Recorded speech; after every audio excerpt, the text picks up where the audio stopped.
There is a silence in heaven that no one speaks of. A silence that does not mean abandonment, but formation. It is in this silence, in this apparent absence, that you are being shaped. There is a reason you feel broken, scattered, like you are falling apart from the inside. You are not being destroyed, you are being rebuilt. We often cry out, "God, where are you? Why is this happening to me?" And there is no answer, no sign, nothing. But that's where most people give up, in that silence. But those who endure this silence will understand later.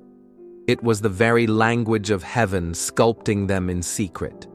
There is a pattern in the lives of all those who were chosen. Before the glory, there was always breaking. Joseph was thrown into a pit and sold as a slave before becoming governor. David was chased through deserts and caves before becoming king. Jesus, even he, was abandoned and crucified before the resurrection.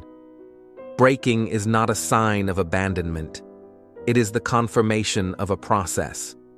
Let's not pretend it doesn't hurt. It hurts. It breaks your bones from the inside.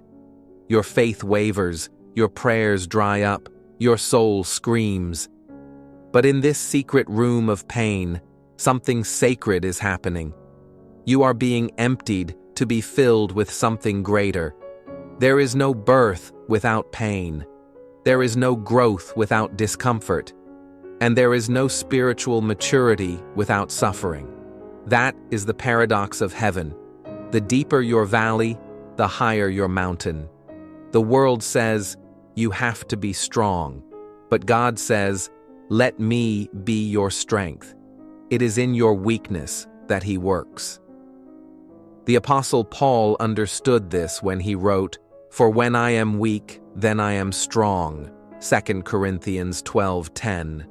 Because it is not your strength that will carry you to the promise. It is your surrender. Have you noticed that people who go through deep pain have eyes that say more than their mouths ever could? These are people who were broken in silence and returned different. They do not speak with pride. They speak with authority. Because they have been in the fire, and they came out refined. There is a divine purpose in what you are living.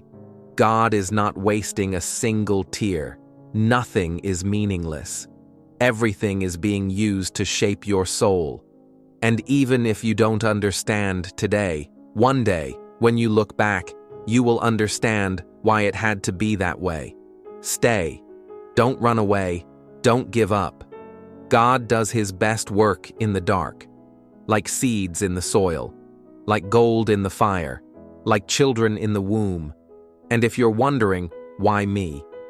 Maybe the answer is, because you were the only one strong enough to carry it and still return whole.